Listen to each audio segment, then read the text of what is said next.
Big up, Sean. Big up, Nerdian. How you doing? Hey, are we having it or what?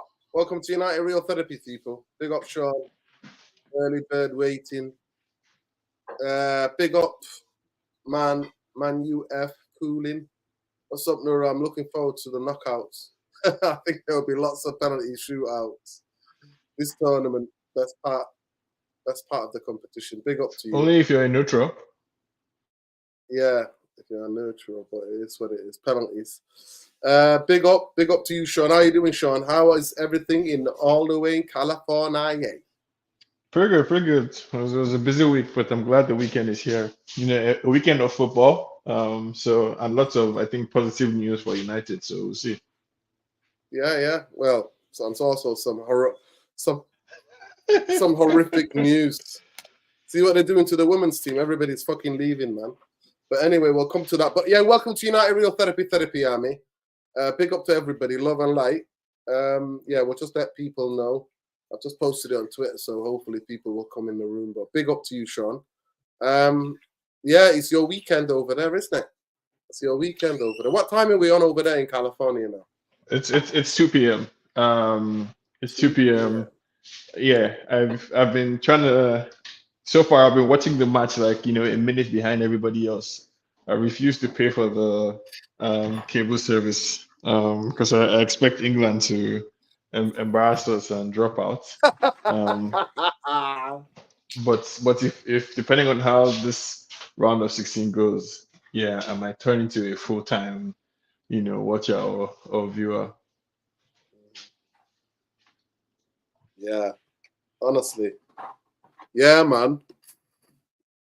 It is what it is. It is what it is, as they say over there in the US. But yeah, big up to you, Sean. Some might argue that maybe more attention is being paid to England than they actually need, given that they're not even playing that well, right? Who is expecting England to do anything different than what they've done for the last who knows how many years, right? So why is the story of England's failure or inability to play well? Why is that dominating the headlines? Mm-hmm. Because England is just crazy, innit? Because of the globalization aspects of it. And because they went to a final last time, they went to the quarters and the semis before, all of it is linked. So yeah, big up.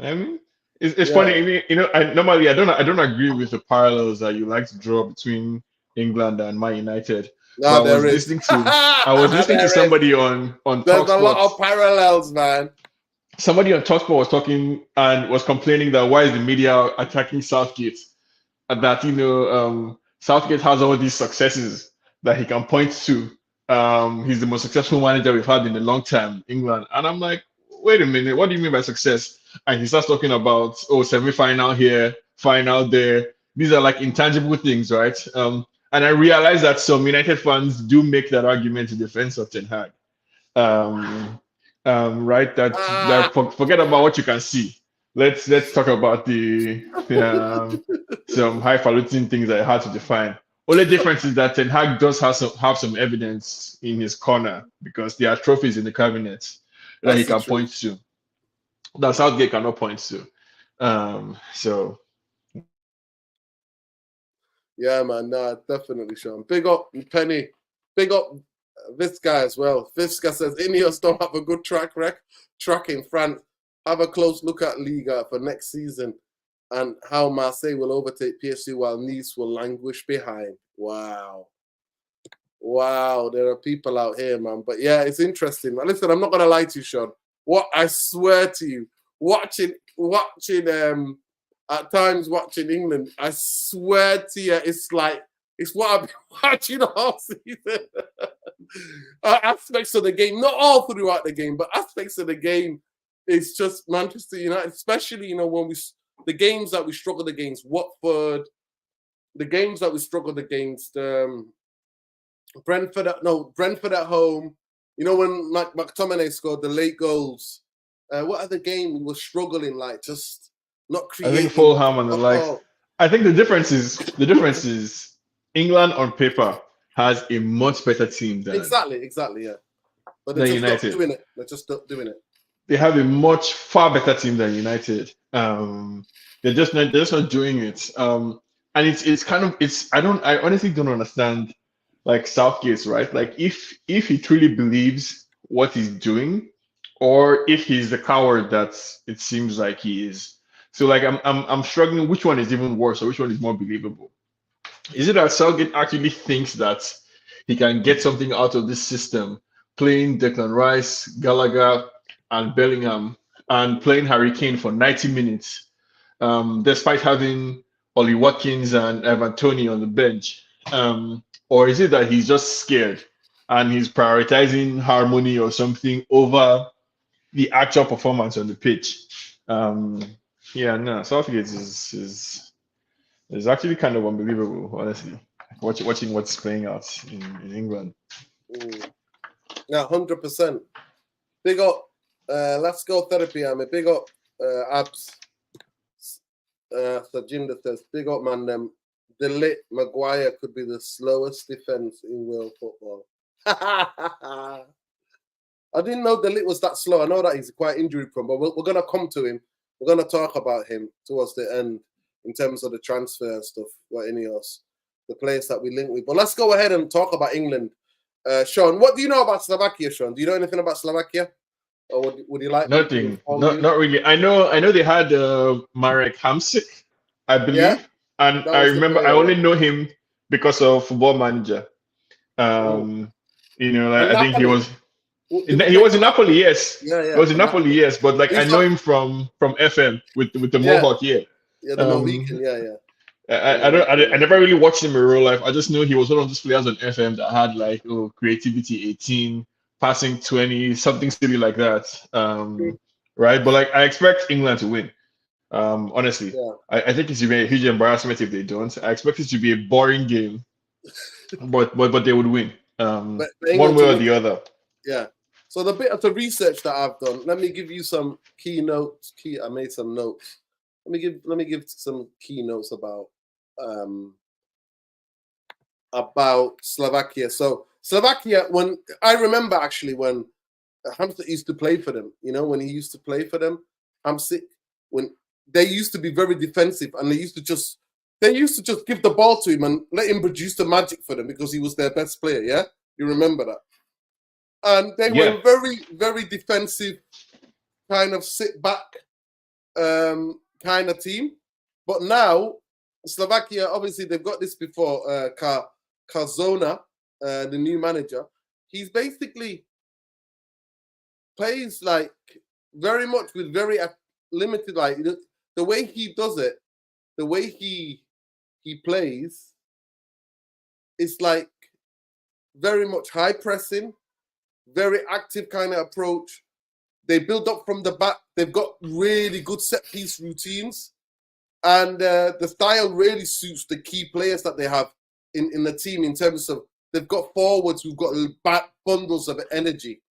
And I genuinely do think England could be a wrap for England. I swear to you. I'm not lying to you. It could be No, a no, wrap. no. Forget about it. Because let me tell you, I'm telling you, it's because the way they play, they're very active. They're very direct. And England are very puncherous kind of team. Do you know what I mean? They're very puncherous in the way they play.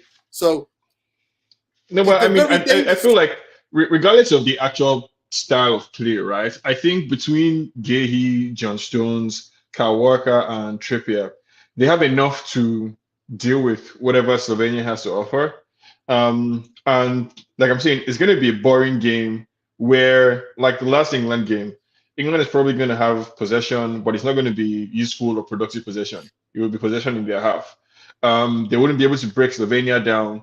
If they do score, it would be very early on in the game, or by a corner kick or free goal. And England win, but the exact same story where everybody who supports England is upset.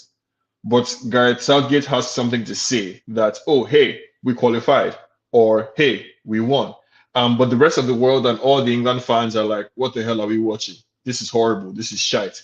I expect it to be the exact same story where England drag themselves, they drag themselves basically to knockout stages, either the semi-final or the final, and they lose the first time they come up against a good team.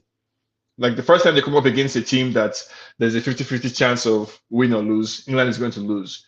But everybody who we expect them to beat, everybody who they are the favorites to beat, they will beat 1-0 or 2-1 or 2-0. It will be a boring game unless Southgate for the first time decides to give Kobe Minu a chance, decides to do what people are saying. Stop playing Foden on the left, play Foden in the center, play Gordon on the left, drop Harry Kane because he doesn't really have much to offer if there are no runners. If you want to play Harry Kane, play runners on the flank. Bench Saka. Saka is tired. He's exhausted. Bench him and move him to left back like Ian Wright suggested.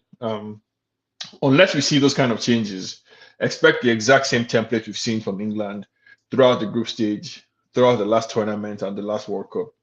They would go far, but it would not be a joy to watch. It would be very difficult for those who are interested in the game. Yeah. So just to add a little bit more, very direct. And when you play against a very ponderous team, England so far they've been very ponderous, right? So when you play against a very ponderous team, then it's difficult. To me, directness all times beats them. So then their manager is Calzola, Italian. He managed in Italy.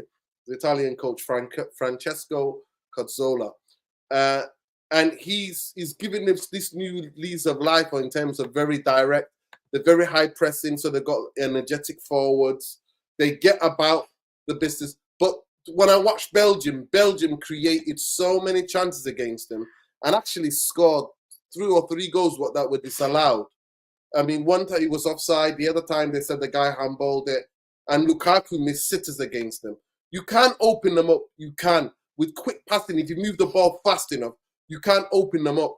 But they are dangerous. They're really dangerous because the goal that they scored against Belgium, it was a full-on press court. Their front six really pressed Belgium, and Belgium will try to get out and try to play passes. And if England do that, boy, oh boy, oh boy, they've got people who can find the back of the net. So it's going to be very interesting, very, very interesting to see. This is the perfect game for them because everybody expects England to win. And I just know with Italian coaches, they can just come up something that can make the difference for their team in terms of in-game management. Italian managers are not very passive. They're not passive people. Like Southgate. Southgate is a passive manager. So it's going to be very, very interesting. I mean, I'll grant you that if they score first, if Slovenia score first, I think England might have a problem. Because England is finding it difficult to score goals or to construct any meaningful type of attack. So if they score first, yes, it's likely that what you're describing could happen. Or England scores 1-1 and it goes to penalties and they can't get past. The old course comes back. But I just think England should have too much quality. Like individually, they should have too much quality. As a team, they should have too much quality. Defending, I think they are more comfortable defending England as a team than they are actually playing on the ball. So like I said, between Greg Gahey, Kyle Walker, John Stones, Trippier, and Declan Rice, they can defend whatever Slovakia has to offer. Whether or not Southgate can come up with something to break down this type of pressure you're describing, or to create something of their own for England, that's a different story entirely. And it's unlikely that he can, right? Because we all know Southgate is tactically inept. But yeah, I don't think it's going to be as interesting as you're suggesting. At least that's England-Slovakia game. I think it's going to be a very boring game, as we've seen so far. I think the more dangerous games are Switzerland versus Italy, and I think France-Belgium is also an interesting game because France, there's a lot of pressure and expectation on France, and it's possible that they might not be able to live up to the expectation. More interesting games than England Slovakia. It's that game is not going to be boring. Yeah. I mean, yeah, it's going to be very interesting. But in terms of England, for me, I think the lot of people around the England camp saying that Kobe's going to start tomorrow. Sorry, on Sunday. What do you think about that? Kobe and Rice midfield. That's a dream midfield. As in, that's a dream midfield. As much as I hate Arsenal, Declan Rice is one player that I would love to get from them.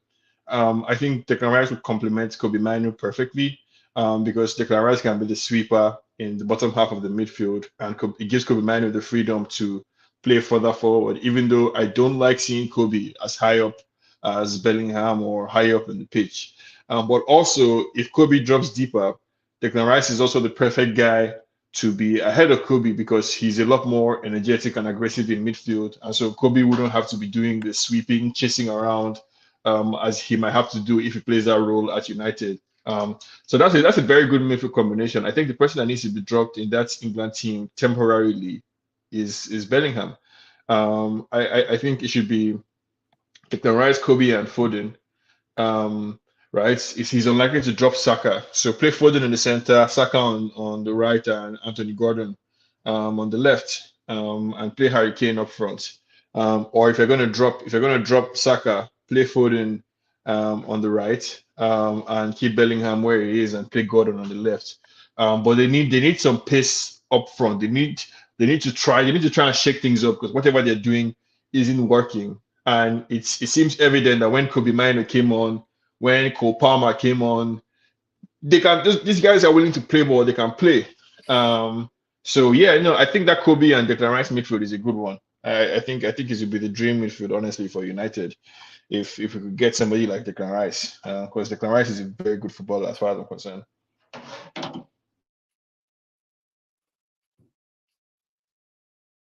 Now, 100%. I think Declan Rice is good, but for me, I genuinely, I think I said it before the tournament started that Jude Bellingham would be shattered, but he came out almost like he heard me, and he came out bolstering out, and he was by far the best player in the first half against England. And ever since then, his energy levels have been. He's the type of player that needs to have energy, needs to be at his physical best to really impact the game. So yeah, it's going to be very, very interesting. Like in terms of like who plays with them tomorrow. But yeah, I've been seeing Scholesy trolling. Did you see Scholesy trolling the Arsenal fans and trolling and telling Declan? Yeah, and right now, yeah, Yeah. Saka should go and play left back. It's actually funny. It's kind of funny, No, right? Because I actually think that Saka should play left back. Genuinely. but if you suggest it to Arsenal fans, they don't want to hear it. They don't want to hear any such thing, right? So it's funny to hear Ian Wright, an Arsenal legend, actually saying it out loud. Yeah, no, but I said it honestly 2 weeks before. I said when England only took Trippier and only Luke Shaw, I said Luke Shaw is not going to be fit, and I said the best thing they could do is play Saka there because he's played there for England. Do you know that? He came on when he made his England debut. I'm sure he played left back for Arsenal when he made his debut. He played left back as well, so he can play there. He can play left back. So to me, he's the most natural balance because they have no balance on that side of the pitch. But what team would you play tomorrow, Sean? I would play Kyle Walker, Stones, Gahey, Trippier, Declan Rice, Kobe Mainu, Foden in front of them, Cole Palmer on the right, Anthony Gordon on the left, and Harry Kane up front. Okay. I think that with Gordon you get some pace. Harry Kane can do his thing. I think Kobe Mino and Cole Palmer and Kane can walk around in midfield. I think Palmer and Mino and Kane are also creative. So Bellingham, if he wants to be making runs into the box, he's likely to have more success with Cole Palmer behind him. Trying to play a through pass or Kobe Mino behind him than he would with Gallagher there. Or even what's his name? Foden. So yeah, I mean that would be my team. Obviously we expect. I think Southgate will make one or two changes. I'm not sure who. I honestly can't imagine who, would come in, but I expect one or two changes from what we've seen so far. Yeah. Yeah, no, definitely. I think that it's going to be interesting. So I would pick Saka left back, Gahey, Stones, and Kyle Walker, and then I would then pick in midfield. I would change it and have 3 midfielders. So I would have Walton sitting, and then I'll play 2 number 8s. Right, 2 number 8s, and play Saka and Kobe. I'll play Kobe and Rice as the 2 number 8s, and then the front 3 would be for me Watkins down the middle, and it would be then Gordon on the left and Foden on the right. So then what I would do, because we're playing 2 number 8s, I will send Kobe, because Kobe's played as a winger in the youth team. He'll cover more that side and bring, what's his name, inwards. Bring Foden more central for him to roam in central areas. Yeah, that's what I would do. No, I mean you have the right idea now, right? And everybody's sitting here wondering what's going on, Mr. Southgate? Like, why are you playing footing on the left, right? How can you have the best player in England, the best player in Spain, the highest goal scorer in Germany, and your team is playing shit? You found a way to make all 3 of them look bad while they're in the same team. And England has struggled with this since the Scholes, Lampard, Gerrard era, essentially. This idea that like they have many good players, imbalanced squad, and a manager who doesn't have the balls to, prioritize team synergy and team efficiency over individual players. Southgate seems like he's trying to get all the best players in the squad at once instead of doing what is best for the team. Even Declan Rice is not looking as good as he normally would, right? And I also think that like in terms of leadership, like yeah, it's hard to describe. I don't really see who the leader in this squad is right now. Personally, I think Maguire should have gone. I think Rashford also should have gone. One of Rashford or Grealish should have gone. But you need Rashford somebody played with well for some, England. Rashford played yeah, well for England. yeah. That's, to me, Um, I was really shocked and surprised that because Roman Maguire never played that season and was playing terribly, and they still took him. So that's the only no, thing that I'm yeah, like, it's double it's it's standards. whatever arguments he was making for leaving Rashford and Maguire behind, he contradicted himself by taking Luke Shaw. Um, so he's talking out of both sides of his mouth. That's Southgate, that is. Um, it makes absolutely no sense. Yeah, I mean the England squad. It doesn't seem like they really have that personality, what they might need within the dressing room to push them. If Kyle Walker is looking like the front-facing guy speaking in media, Kyle Walker is a good player, but I don't think he has the leadership, policies necessary to No, for this team. As I actually as think he's not playing well either at the moment. But go ahead. No, he's not. And as bad as Maguire is, at least it looks like the people respected him. People around him respect him. They might not like rate his footballing abilities, but in a squad where you need somebody to put their chest out, Maguire is always front and center, even if he does it in a clumsy way. And even though I think he plays well for England. So I'm concerned, but it's not now I'm concerned. I think England would be fine until they get to a team where it's a 50-50 chance. If they are favorites, they would win. But if it's a 50-50 toss up between them and the opponent, England would lose. That's how I see it.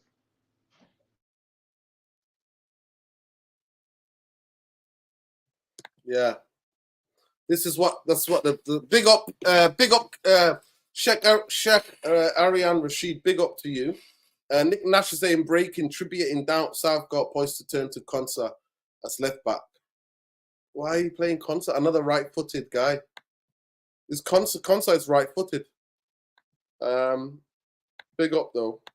Big up Shaka to Dwight York. If Liverpool don't perform on the slot, Alexander Arnold becomes unhappy. Man, you should do everything they can to sign him. He's not coming to United. What is he smoking? What crack are you? What is he? Lay off the pipe, man. I don't know what shisha he's smoking. Dwight York in Dubai.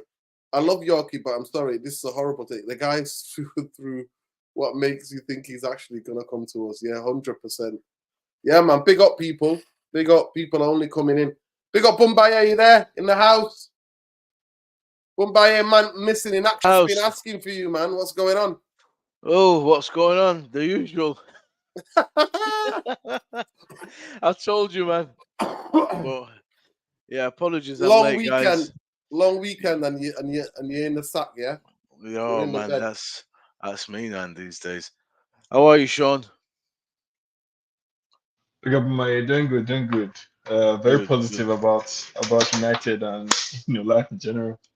How about England? Positive? Hey, Mumbai, you missed it. But Sean is a married man now.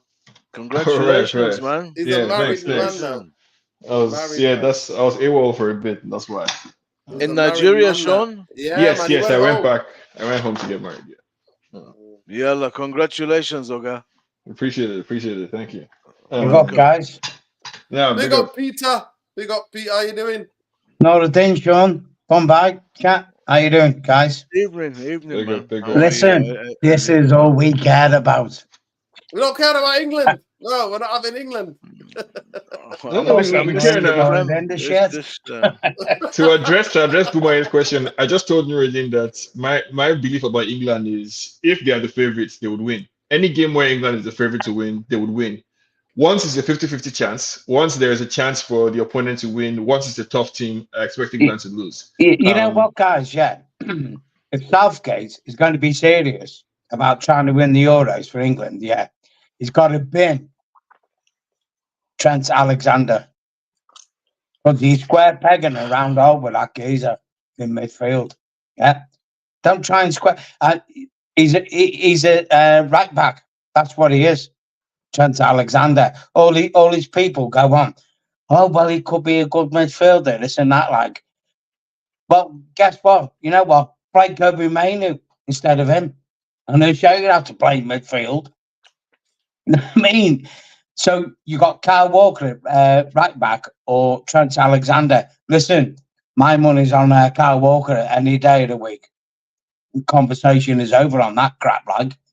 So what Southgate does, what's he trying to do? Square peg around hole? Nah. Stop it, man. Stop it. Would you see the Germans, the Italians, or the Spanish trying to play Trent Alexander in a midfield role? No. You would not see it. I don't know who gave why Southgate thought it was a good idea. That whole Trent in midfield thing. It seemed like the kind of thing where To be fair, a group Sean, of guys are talking about in the football UK, and some you're people coming have up been with asking creative for it. ideas. Some people have been asking for it, to be fair. No, that's what I'm saying. It seems like the kind of thing that you try on FIFA, right? That you try on FIFA, you say, oh, Benzema is a good player. Why do Benzema is fast, I play him as right back, or something silly like that. Like it seems like the kind of thing you try on a game, not in real life. So on FIFA when I used to play, I used to always play Fred and McTominay, and Fred is a lot better on FIFA than he is in real life. Right? Even Ronaldo sort of is very fast on FIFA than he is in real life. That's the kind of idea that people have. Play Trent in midfield. But in real life, it doesn't work because he's not a midfielder. And it takes a lot more than being able to kick the ball very long or very far to play in midfield. Yeah, big up to you. Big up to everybody in the chat, by the way. Listen, smash the like on the video. So for me, I'm picking Saka as a left back. 1 second, Pete. Let me unmute you. I don't think he's got the legs anymore, Saka. or even the ability to do anything. You know what? There's Ivan Toney there, Ollie Watkins, play them instead. Sometimes, you know what? You know what, guys? You got to be feeling. Yeah. Listen, Harry Kane's starting my team to play on Sunday. My front three is Foden, Watkins, and the kid from Everton who plays for Newcastle now. Gordon. Anthony Yeah. Gordon. Yeah. That's my front three. My midfield is Wharton, Kobe, and Rice. Yeah. And my back four is Saka, Gahey, Stones. Saka on the left back, Gahey, Stones, and Walker. You know what, Noradin, guys, yeah. To be fair, Gahey, as it's his first tournament, he's played it extremely well, hasn't he? Fair play to him. He has. I think his stock, has it? We could have bought him for 30 million before the tournament. I think by the end of it, he could be a £60 million player, couldn't he? You understand what I'm saying? I mean, he hasn't really put a foot wrong, has he? And that's fair play to him. Crystal Palace transfer turn out market some is real top inflated class anyway. players, don't they?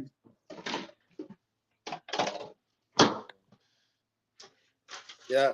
But breaking news, Nick Nash just told us before that it could be that that Concert is playing. There we go. Concert might be playing left back tomorrow because Trippier was injured, didn't it? He got injured against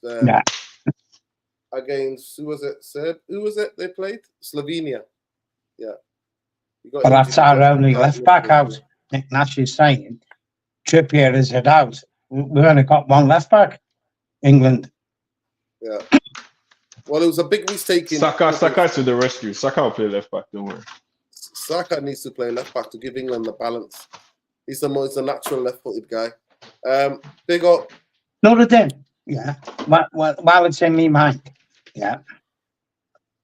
Do you think, in hindsight, obviously hindsight's a nice thing to have on, but while the tournament is in motion now, do you think taking Grealish over Foden would have been a better move? Grealish. No, I think Grealish and Rashford should have gone, but I think Foden's been unlucky. I thought he was the best player against Slovenia, and I thought in the past couple of games, I thought the first game he struggled, but after that, I thought he's been one of the England's best players. He's been the one who's tried to do things. But he's looked out of sorts out Nora then, hasn't he? No, because England look all sorts with Kane, Harry Kane, Grandad Harry Kane, legs are gone. Thank God we didn't sign him. Bumbaye, I swear to God, if we watch Harry Kane these days, don't know what's going on. Bumbaye there. Honestly, if you watch Harry Kane these days, I'm there. Harry Kane for England now looks a mess. I swear to God. Harry Kane's finished, man. Looks a mess. Finished. And people were telling me if we bought Harry Kane, we're going to win the league. Fuck me.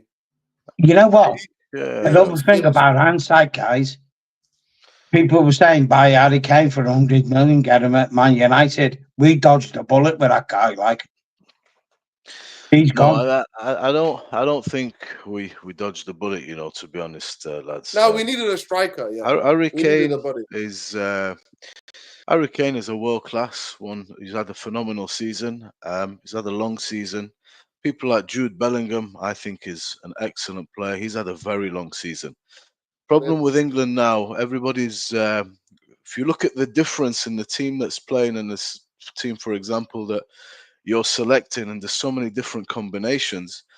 Maybe one of the cardinal sins of this team is how the manager has not quite found his best team going into the tournament, and I do empathize with him a little bit because I think England have got a very rich talent pool in the middle of the park, especially. It's a bit of a headache, a bit of a conundrum, and there's a lot of different types of players.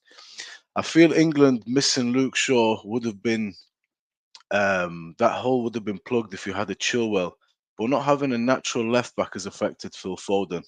And if you watch, I've watched Serbia. I didn't really watch Denmark. I heard it wasn't very good, and I watched a little bit of the last game. And the people that were making the space for whoever's playing on the left side were Declan Rice and Jude Bellingham that were giving and going. And I felt England actually played, from what I heard as well, their best spell of football in that second half, apparently. And I've been calling for Kobe Mainoo, I felt would go to the Euros. and I felt it wouldn't be out of sorts if he eventually started based on the friendlies I watched him. For me, I think the back line is all right. The only thing you might do is put Kyle Walker at left back and put Trent to give England some creativity in the right back position. Yeah. That's But what you could Trippier's do. injured. And that Bombay. is, yeah, I know. And Trippier So, struggled. At yeah. his age, he's not able to get up and overlap and off for nothing, and they're struggling on the left. England's lopsided. I think Saka has played well. From what I've seen, he's done his job. But for me, you start Cole Palmer ahead of Saka, not because Saka is not, is not doing anything, or he was England's brightest spark in their first game. By Bombay, beating, can I just say beating this his quick, dude? full Can I back just and say this? I said it on a stream the other day, yeah. Saka can't dribble past his own toilet. You get me? no, bro, I don't agree with that. He's not that good. He's a very overrated player. He really But, is. I but don't maybe Who's that? see what Saka? people get with him. Who? Saka. Saka? Yeah. Saka's been one of England's best players for a long time. Pete. I think No, I don't get him. He's been one of the I best don't get players. him. his Saka job is not overrated. was Let's not slander Saka. Let me finish off, boys. His job was to get past that fullback, get balls in. He did do that in the game that I watched, the first one. But Saka, for me, I would, take him out of the team, and I would play Cole Palmer. What I see in Cole Palmer that Saka is not the same. Saka's a very good out and out wide man. He's Wait there, orthodox. He Bombay, beats his you're man. confusing me. You'd He say beats, you take Saka out but play Cole Palmer. yeah, But you I just would. turned around and said Saka's a great player. Yeah, he's not. He's a top player, but he's not at the moment a player that I would start ahead of what Cole Palmer can give me. Doesn't mean he's a bad player. And what I was getting to is he's an orthodox wide man. He goes on the outside, he'll get a ball in, he's got the beating of his fullback, and if he tries to cut inside and he's got a left foot, goes with that. And he did his job first game. He got some balls and flashed them into the box, but Kane and Bellingham were not there. There was a few instances of that in the first game. I think he got 2 or 3 balls across. They're nowhere near it, and from the left as well. It was the same thing. One could say though, So Bombay, Mason Greenwood does it better than him, doesn't he? Though Mason Greenwood to me is a better player than Saka. Mason Greenwood to me is a special talent, but he's not in the team. If he was, he'd start. He'd have a good, strong chance of starting. He's one of the best players that England have. In terms of generational talent, he's ahead of most of those guys. But Cole Palmer came on for 20 minutes, and what I saw is exactly what England needed.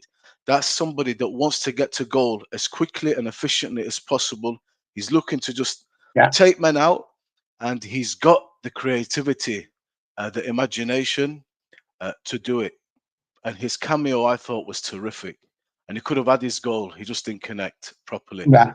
So he's the guy I start, and Kobe Mainu in the middle with Declan Rice, Bellingham in the behind Kane, and I take Phil Foden out of the team. I give him a rest and I play Anthony Gordon. Somebody direct that is better in the transition. Kobe has allowed England to retain the ball, progress the ball, and I thought what I saw, England were quite good actually, but it's very difficult sometimes to break down 10 men. We see it at club level. Well, yeah, we see it I at agree. club level Bombay, and at international level. It's even harder. You don't play with each other often. So they made 2 really nice chances. They speeded up the play. The 1-2s were there. The intricate football was there from England, from what I was seeing. And this was the assessment of Neville and Wright and Scholes and Keane. And Postecoglou even said, there's some positives to take there to build on that second half. Kobe Mainu had a lot to do with that because of the rhythm with which he brings to England, with the simplicity of his game. That's the team I would like to see. It doesn't mean you can't bring Phil back and Saka back and whatever. And as far as Kane's concerned, I think Kane looks lethargic. You have a guy like Bowen. You have a guy like Bowen, and you have a guy like Watkins. Yeah. They're not in the same quality bracket, but what they have is tenacity. They're not going to give any defender an easy day at the office, and they have a point to prove. And Bowen's cameo in the first game was very good. So there are options, and Gareth just has to be savvy to those options and brave enough to do the unthinkable. Really, it might even sound outlandish to some people. What you might say, you've got Watkins, give Harry Kane half off. Maybe give him the second half when people are a little bit tired. Let's see what that tenacity can bring, their desire to get onto the end of those balls, because Harry looks a bit tired. So England are a good side. They're one of the top sides in it. The talent pool is very high, very strong. But Gareth has not quite found the right magic that's in that team. It's there, but he's not unlocking it. We're not finding the right combinations. And we've seen in that second half that, yes, major impact they had. So be brave, make some of them decisions. Bombay, you know what, mate? You know what? Sometimes go old school, 4-4-2. When you've got strikers of the caliber of Harry Kane, Watkins and Tony on your bench, and you're trying to just play one and fit in overloaded midfield, sometimes why don't you just play your most lethal force and bamboozle the opponent straight away? 4-4-2. It's not rocket science, is it? 4-4-2.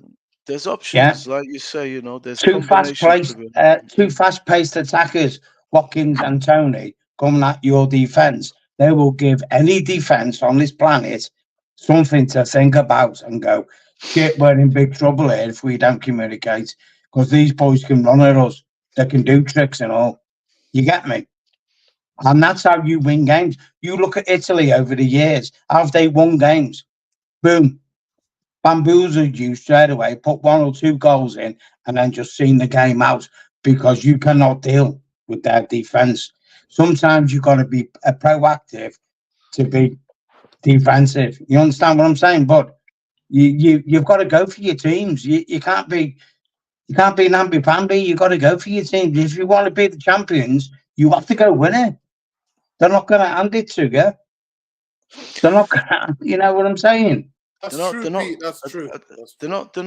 I don't think England are playing a brand of football that is in line with the quality of players, and we're underwhelmed. But based on the second half performance of England, have finished off. If Palmer scores that goal or Kane takes that chance, I think there was another really nice one worked. I'm not sure was it who had the shot, just over. If England score 7 points, 2 wins, a draw, it's much better reading. Bit more momentum. It was a positive performance in certain ways. You go into the next game in the knockouts, right, a little bit. But we've been told the chat is telling us to cut out the England talk. Just commit quick result on Sunday. What do you think the score's going to be? I think Slovakia are a very dangerous team. If you don't at least put 3 or 2 past them. Well, I don't want to say like I know anything about Slovakia. I have no idea. They play very different. Remember, Hamsik used to play for them, the guy from Napoli with a Mohican. They're very different now. They attack. They've got they got a guy, a playmaker from Napoli. They're very good at pressing. And they learn to score. They're very direct. I did a little bit of a preview notes that I made. From doing a scouting mission on them. So penalty win for England for me. Yeah, let me just say, by the way, sorry, big up to all the comments in the chat. Yeah. Big up, guys. It's been a while. Respect. I'm gonna go for an England victory. Okay. 1-0 England. We go 1-0 England. Okay, Pete, quickly. Penalty win. Okay. England win on pens. Okay, great. Let's talk about Manchester United now. So tonight we've been linked with the Lit. The Lit is the latest guy we've been linked with tonight. For me, he's injury prone and he's not as quick as he can. But I actually like him as a defender. He's very aggressive. He attacks the ball. But he's too injury prone for me. And they want a lot of money. So not for me. But go ahead. Go ahead, Bombay. Not again. I'm not being funny, but Johnny Evans is more mobile than Matthias de Ligt. I'm being serious when I say that. Not only that, Johnny Evans has extensive Premiership experience under his belt as well. We buy that guy like we're going backwards. Wow. That's just my opinion. if we get him, it's a Dutch fucking takeover, and we sign Zersky. We might as well call ourselves fucking New Netherlands. I swear to God, it'd be just too many fucking Netherlands. There we go. And it says here, Zersky, 34 millionth release clause. It's only valid till mid-August. Man is discussing internally after holding talks with his agent about the salary and the cost of the deal. Bombay, I don't know if you know who being linked with, what kind of players, but just to update you, Rene Fijk is a guy who's a coach of a team in the Netherlands. They go Ahead Eagles, that's their name. He's set to join coaching staff. He's actually quite friendly and quite close to Erik ten Hag, and it's Erik ten Hag's pick as a number 2. And then we also are linked with, and apparently he's coming, Ruud van Nistelrooy is coming, who's a coach. So both of these guys from Bayer, both Van Nistelrooy and Go Ahead Eagles, they both manage teams in the top flight area division. And Van Nistelrooy has actually won 2 trophies as a manager, as a coach, as a manager at PSV before he left because they sold players without informing him, and they didn't replace them, and he walked away from it. So what are you thinking about that? I think it's good in certain ways for sure, because Erik ten Hag, as you know, I finished the season, and I'm glad he will be leading us into the new season. And I flip-flop, but I ended on, yes, I want him. I want to see this thing out. I think it's Erik ten Hag. He's bringing in Dutch guys that he knows, that he's familiar with. So there'll be no friction. That's always important. Ruud van Nistelrooy, very welcome back to Manchester United. Yeah. You know, we need somebody like that to help the strikers. He seems to be doing good things as a manager. So perfect, really good. Why not?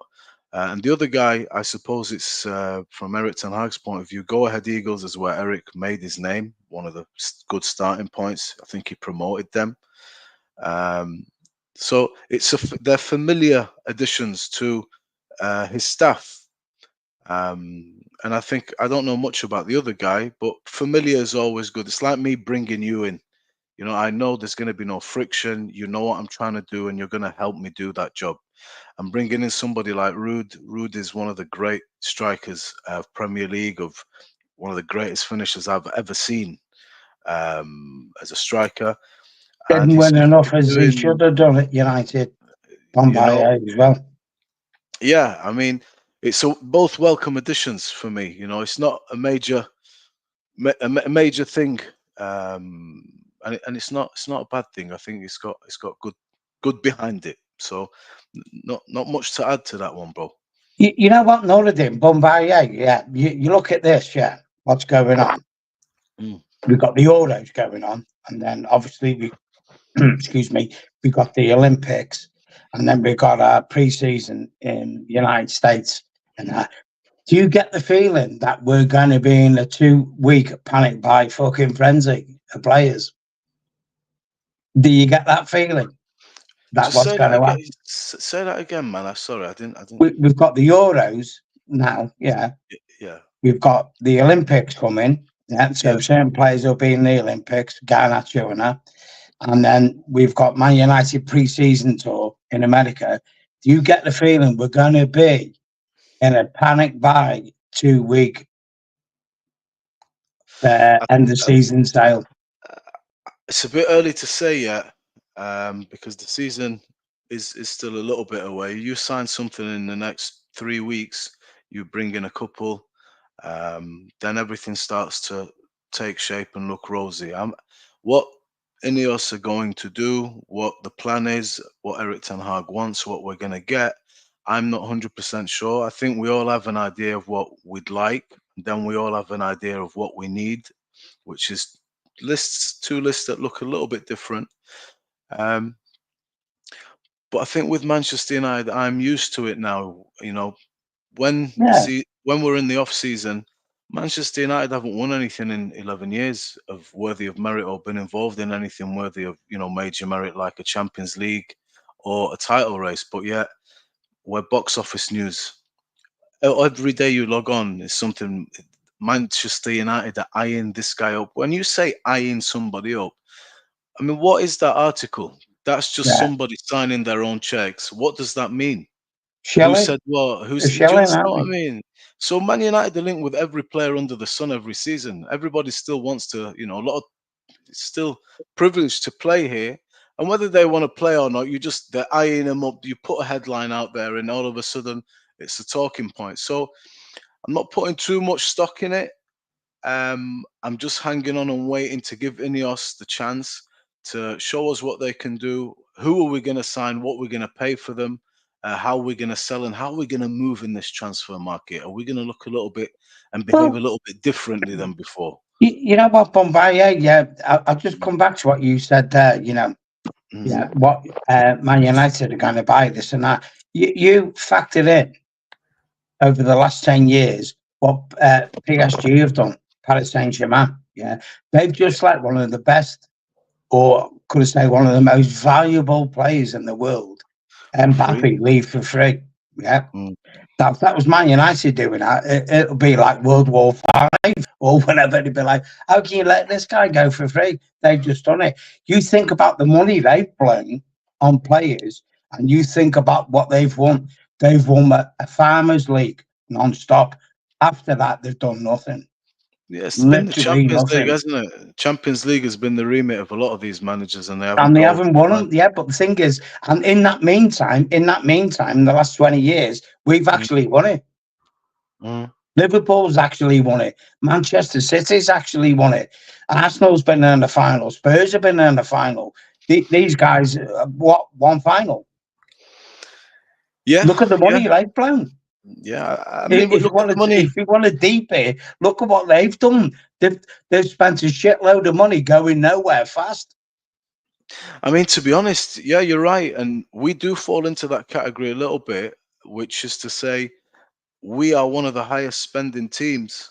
We've got one of the highest wage bills, and we haven't had really much to show for it. So sometimes money is important. You need money to buy quality, but just as important, you need to buy the right players with the vision that you've got. And I think Liverpool are a good example of that. They've spent, I think, about 35% overall of what City spent, but from where Klopp took Liverpool to get them over that first Premier League, 2 Champions League finals, 98 points in another season. Any other season they would have had 2 leagues. And look at the way they, sourced players, the reasons that they buy those players, and how they sell players on. They've been excellent. Whereas we are spending, but we're not doing it well at all. I mean, how much did Liverpool play for Darwin Ings? I mean, Darwin Nunes. Yeah, they've got a few so far. There's a couple that are out, but if you're looking at overall Klopp era, and you have a look at the calculations, they're very good. You know what it is, Bombay. Yeah, it's difficult when you're not at the top. When a team is established at the echelon of a league, or as in over a long period of time, like Man City are now, it's extremely difficult to break their stranglehold on what they've got, because once you get there and you've got top players and you constantly add quality players to it, it doesn't matter what league you're in, it's very hard for you to break it. It is. And like you said there, sometimes you've got to look for cheaper quality players coming up, i.e. Casado, for example. We could have bought him for 5 million. But sometimes you have to go buy that marquee player as well, don't you? Just to punch it through.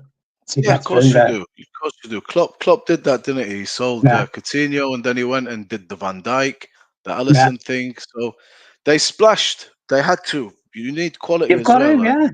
Yeah. You can't do it on the cheap. It's about getting it right, though, isn't it? We're not the balance, getting it right. Yeah. You got to have the profile of what you want to do, as in not just now. I mean, it's like for Ineos now. Their short-term project will be next season. We must get Champions League. Okay, that's your short-term objective, but your long-term objective is not only got to be just Champions League. It's got to be. We need the balance of the team to sustain us to constantly get in the Champions League. That comes with buying the right profile of players you want and quality players. And like we just said, some quality players cost a lot of money, don't they? Yeah, yeah, we're not getting it quite right because the types of players are not quite fitting in. I think we have an endemic problem Listen, off the pitch, and we do have Nuridan's a lot of alluded problems. Yeah. to it a lot. So there's a lot of facets to this, and part of the reason I thought, you know what, let's see with Eric, let's see one more transfer, a major summer. Yeah. What does it look like with Ineos? Ineos, maybe they're no good, I don't know, but I am one that wants to give them a chance. It's not going to happen in this transfer window. All of a sudden, we're amazing. We've got no choice, Bombay, have we? We've got to roll with the cards we've been dealt, haven't we? But you know what I'm saying? Yes, well, you're right, pal. Because otherwise, it's just the Glazers, isn't it? Take him out of the To equation. me, the Glazers still own a large share of Manchester United. They do, but we're trying to find out whether he has been given an element of control to make good on that investment, and how is he going to make good on that? How are Manchester United's profile in the transfer market going to change? I'll tell you one player that we've been linked with is that Manuel Okeita, who's a Uruguayan, plays for PSV. Yeah. I really like him as a player. I think he's tackling, he's very aggressive. He is the type of player we need, and apparently discussions are underway between Man UFC and PSG. Manuel Okeita, he's interested in a move to Manchester United, even without Champions League football. So that's going to be an interesting. I think Zerski is a one to develop. I definitely think that is the type of player to develop. But yeah, Kobe shouldn't be starting next season. He should be a backup, more established player. No, I think he could start. I think he could start games, but I think he needs a rest. He needs a couple of weeks off after the Euros. You know what? Another thing, yeah. I mean, this Branthwaite saga, it's kind of dragging on. Yeah. Right. Personally, I would do this if I was Ineos. £50 million up front. And maybe, I don't know, £20 million add-ons. Because that's what Everton wants, 70 million ceiling over 5 seasons, on conditions. Everton you can get that. Yeah. Now, you catch your mind back. Yeah. We've had very cordial dealings with Everton over the years. Yeah. They've had a lot of good players. Howard, Phil Neville, Garner, etc. offers very cheap. So if they want to screw us over on this, it's like next time you come to deal with us bitches, we're going to bend you over and enter you. You get me? Because you know what I mean? We're a fair club with Everton. You know what I'm saying? Bombay, like we are like. Problem is, it's when Manchester United have had a reputation of paying over the odds and being held to ransom for not having a clear plan of what we want exactly, not being able to find those players and identify them, like the Caicedos, as you mentioned, and bringing them on board and going to make the marquee signings. Man, we have a really bad reputation as a cash cow, and when you're trying to change that perception, it is very, very difficult. And it is going to take some time, and there are going to be some, he's going to have some pain in that period. Because if I'm accustomed to you paying me, the big bucks, yes, over the odds at times, because you know that I have money and I can splash the dough and whatever. And now I say, no, don't treat me like that anymore. I'm not prepared to pay over the odds. I want to pay something more realistic, in line with what you might have charged, let's say, a Villa or a Liverpool even. It's very difficult to convince the world who has been watching Manchester United in the transfer market we're doing things very differently now. We're going to be efficient with the money, and if the price is not right and the contract is not right, then we're not going to sanction it and put ourselves in an imposition for 3-4 years with a major contract. And if it doesn't go wrong, we always have the problem of, how can we move him on? Who's going to pay what we paid? Who's going to pay him his weekly wages? Stop So buying duck eggs.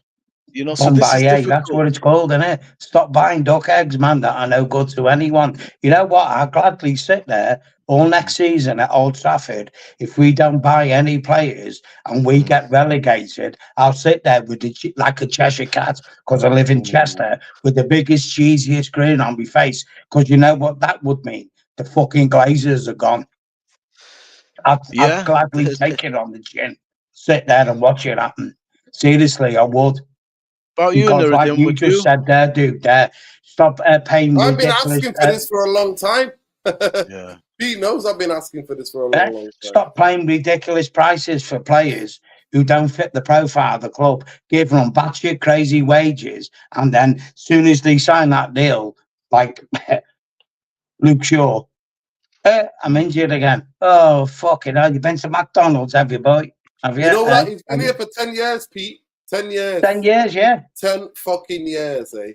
And listen to this and all, yeah, what 10 years here, guys, officially yeah. this summer, yeah. Look at the shame on the club, what they've done to David De Gea, no testimonial. Phil Jones, even though he's injured a lot, that's not his fault, he's injured. No testimonial, nothing.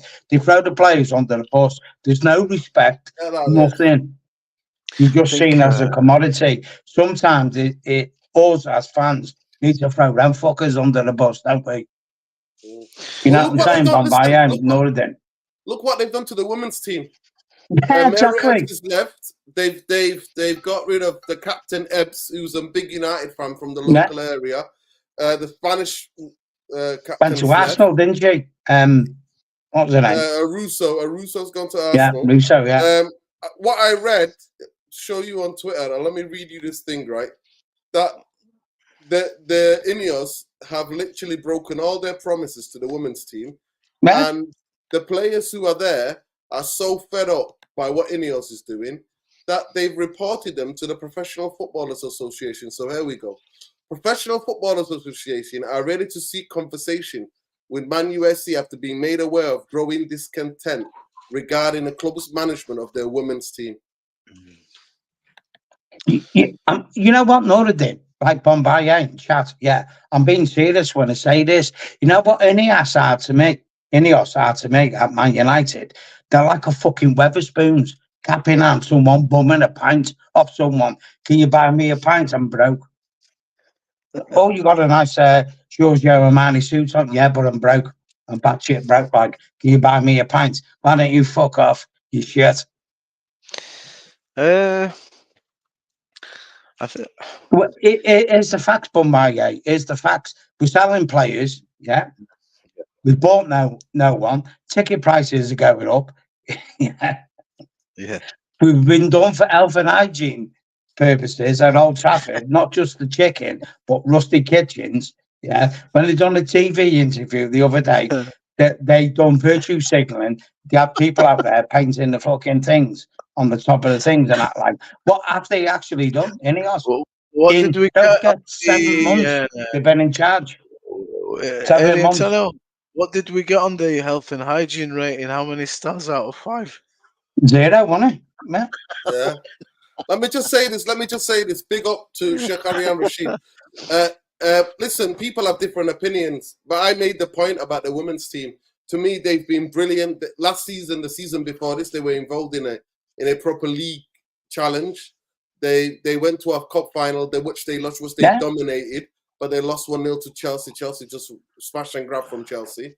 And then they went back to Wembley again, won the cup. The manager should have been gone. Trophy. Not that. Yeah. So the manager should have been gone because we found out the reason why they were playing incredible football that helped them challenge for the league is because of his number 2 and nothing to do with him. And as soon as his number 2 went and got a job in Scandinavia, then his ass fell out and he got found out. But I'm glad that the players went to the FA Cup final, beat comfortably Spurs.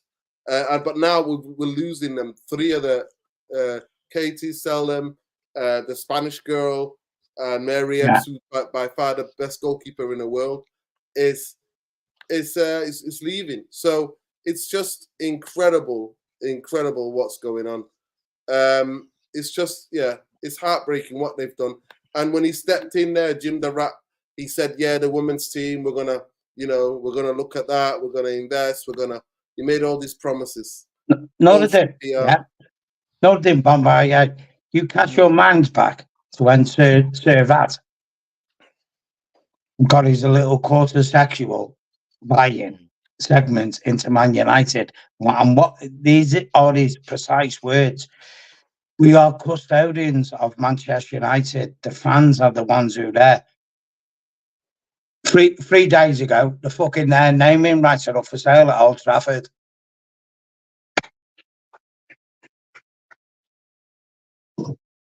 Second richest man in England.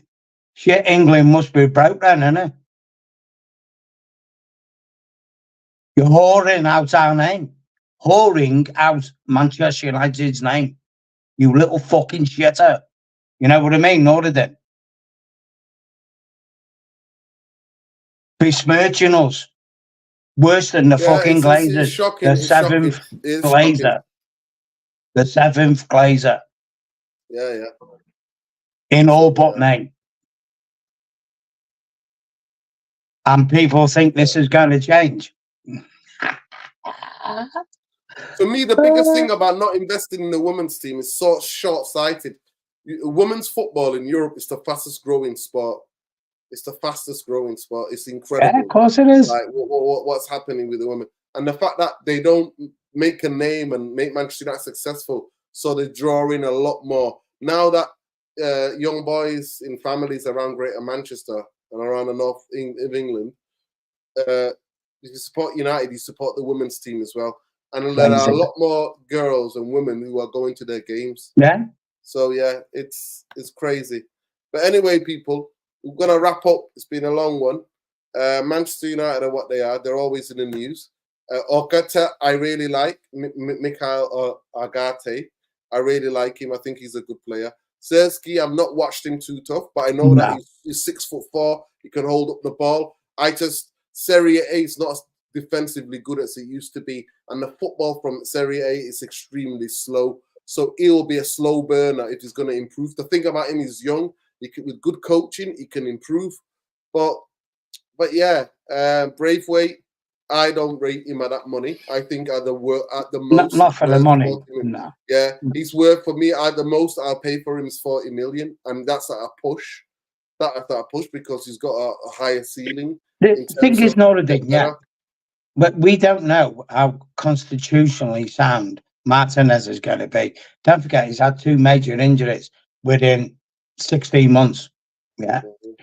Now, you don't know whether that's going to be a recurring thing, because metatarsal injuries, the intricate bones in the side of your feet, they're a thing that cannot be fixed totally. You understand what I'm saying? They can't, because it's like your hands, your fingers. If you break your thumb on that, you lose dexterity in your thumb. It's the same with your foot.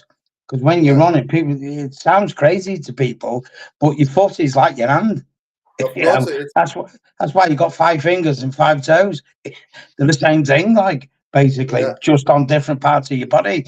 Now, we need a player who, like you're saying there, to complement Martinez, but a player, if he does have a recurring injury, that doesn't end his career, but, if he's going to be out, like Varane, example, that can segue into it. And I think Willie Kambala is going to be our main right-sided centre-back.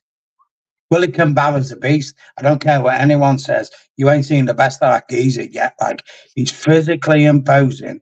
He's fast as shit. And believe you me, with the right guy, he will be a beast. Is Martinez the right guy to be with him? We'll see, but we need someone to complement them 3 players. So for me, basically, I would get Braithwaite because he's a left-footed centre-back. So you got Willie Campbell right-footed, Braithwaite left-footed. You could even, per se, square peg and round hole, put Braithwaite at left-back if need be.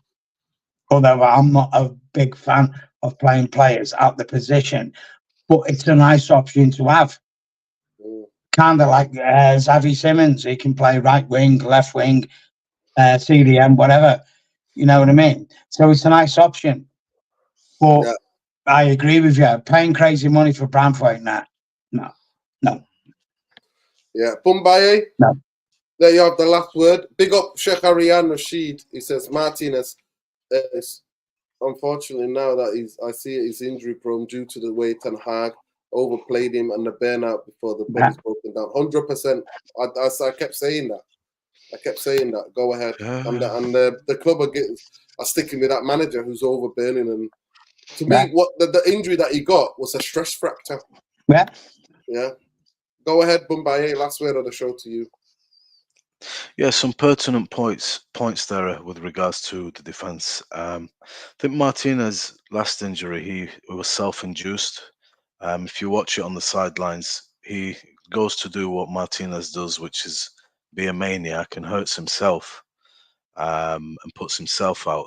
That was, for me, self-induced, something he didn't need to do, but that's part of the DNA of Martinez and why we love him. He's overly aggressive, but I think Willie Kwambala is somebody that will be part of the back of the 4 centre backs we'll need. I like him.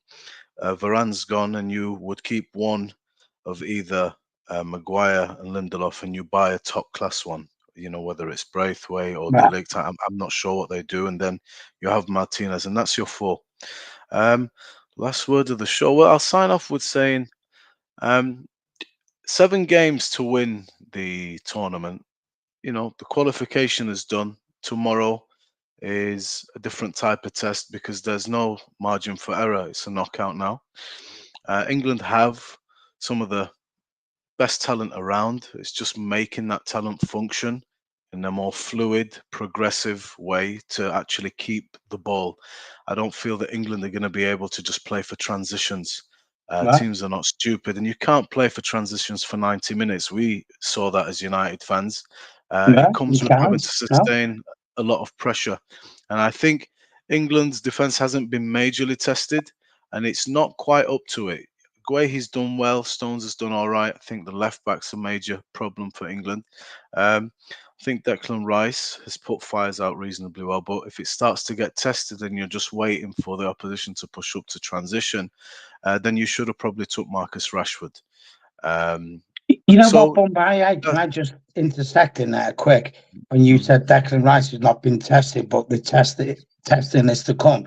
This is why I'm saying now we need to play Rice, Bellingham, and Mainu in midfield because you need that compact unit, don't you? There, you do. You need it there.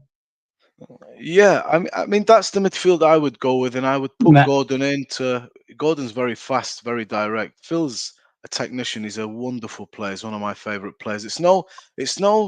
I'm not saying this give Phil Foden a break from the team because he's not good enough. But what I don't think we've done well, considering the players we had with the golden generation, is we're trying to shoehorn players in, and we don't have managers that have been brave enough to say, look, Paul Scholes has to be a part of this team. Yeah. We need ball retention, or you need to put Michael Carrick to sit to start the play. You can't keep playing Lampard and Gerrard and just the big names because you're terrified of dropping them. Sven talked about this. He goes, if I'd have dropped one of them, I'd have been killed by the English media if everything didn't go our way. But you've got to do what's best for the team. So England, and in the end, he got killed by him. He got killed anyway. So Gareth. Big up Sven, by the way. He's just battling on terminal cancer in Sweden. So big up. Yeah, big up Sven, of course. Let me just get the super chat, Let me just get the super chat. England, big up Mupsy TV says, England have always been awful, but we look a lot worse now. Osama bin Southgate as manager. Terrorizing us. So yeah, it's quality that, man. It's there, man, for England to get more of a grip and start to apply themselves. There are players in there. Cole Palmer is the most impressive thing about that young man. Is you know what, on my head, if you want to win a tournament somewhere down the line, you've got to grab it by the scruff of the neck, haven't you, and make it your own. You do. Listen, on that note, we're going to end it there. But big up Bombay. Finish that sentence. Go ahead. I think there are players that have had a great breakout season, and Cole Palmer's probably the pick of that bunch. And his cameo Yeah. was of a player that is fearless and just plays his natural game. And his natural game is very difficult to contain. He's been banging goals in against everybody. He's Chelsea's main man, and he was 40 million. He wasn't 70, 80, 90, 100 How million. come Man City let him go? He wanted to go. Either I play or I go. He believed in his talent, and look who came in Yeah. for him. It was a massive team. So I think his stock has only risen now, and he could be arguably the bargain of the season. But England are in with a shout. With United, I'd just say, let's give Ineos a chance. It's not late in the day yet. Nobody has signed anybody yet. We're not the only ones. There have been no signings made of any worthy of note in any club or big club in any league in the world yet. That's because people are not going to sell now. Let's see what they do in the tournament. Maybe their stock will rise. We can ask for a bit more money, blah, blah, blah. And hopefully we will be a lot more efficient financially, a lot more sensible. And the players that we get will actually hit the mark and not miss over the course of the coming season. Yeah. Who we sign, honestly, that's not my department anymore. I'm here just to assess what we sign, because, like I say, if they sign somebody that is not on my radar, that player could turn out to be the right player for once, even though it's Like, not yeah, marquee. exactly. You So, don't know, do you? yeah, I'm just being patient, man. I'm going to give Ineos a shot to do it, and then I'm going to give Eric Ten Hag a shot to see where where we're going to go this year. Well said. Will do. Right, big Yeah. up people. Anyway. Big up Sean. Big up to Sean at Yeah. Sean Thomas on Twitter. He's for the geopolitical podcast called How We See Things, so check that out. Peter, you can check him out on the Insta. Pete, you're on Insta, yeah? Fella with a Stella. Fella with a Stella on Insta. Nice. Because I drink beer. So, or alien tarot. Anyway, just say this. Whatever goes on, that's all that matters to me. There we There go. Up the you go. fucking rest. Up the fucking Reds. Up the Reds. Go on, Pete. Big up for Shakari and Rashid. Make sure you follow him on Twitter as well. And Bumbaye, welcome back, return. Hopefully thanks. we'll see you again for the match reaction on Sunday. Big up to you, bro. Always love. Nice to speak to you, Bombay. Anyway, Lovely, I think lovely. it's first time, isn't it? But so Yeah. No, we've been before, you know. have we? You are Alien Tenno, aren't you? Yeah, I am. Yeah. Yeah. Well, you're famous around these parts. For all the wrong reasons. Yeah. For all the right reasons. It's a pleasure. It's a pleasure, and great to be back. Everybody in the chat, man. Respect. Yeah, man. Big up. It is. Have a good night, everyone. Yeah. You know what? You Enjoy too. the weekend. Yeah, big up. Live life. Be happy. And what God gives us is what He gives us. That's it. Big up yourself. Respect. Big up to everybody. Love and light. We'll see you back here on Sunday for the match reaction and all the other Manchester United news people. But big up. I do like Ogate from PSV. Zerski, I don't know that much about him, but I might do a scout video on him. And any player that we sign, I might do actually a scout video on them, like I did for Rasmus when Rasmus signed for Manchester United. But sending you all love. Scholes is here giving me a kiss. Honestly, he scared the shit out of me. He jumped up there and jumped down. And when I jumped one while we were on the stream, so the people will enjoy it. They'll see Scholes is shitting me up. Free Palestine, stop the fucking genocide. That's what we say. Fuck fucking Farage and his racist reform fucking Fuck them all. Yeah. Fuck them. Free the world. Free the fucking world from everything. Exactly. Fuck the fucking Zionist entity. And fuck, big up to all the resistance everywhere in Lebanon, in Iran, in fucking Palestine, and everywhere else in this world where people are oppressed. Viva Palestina. Free the Congo. Free Sudan. Free the Tigray region. Free Ogaden. Yeah. Free anywhere where people are oppressed. Peace, love, light, win, lose, draw. Jim the Rat, fuck off, Glazers, out. Yeah, that's how we keep it. Love and light. And if you're down with them, then you know, then fuck you too. That's how we keep it, innit? We keep it 100. Fuck apartheid, racist state. That's Israel. Peace. Nice one, guys. Peace. Say peace. And fuck fucking Israel and the Zionist fucking racist. And then we've got to go and watch Okay. England fucking play. Exactly. Love and light, people. Look after yourselves. Take care. Please let me know in the comments. Yeah, let's chat in the comments, people. But like the video, please. That's all you can do. Love and light. Take care. Cheers, bye, lads. Good night, guys. Good night.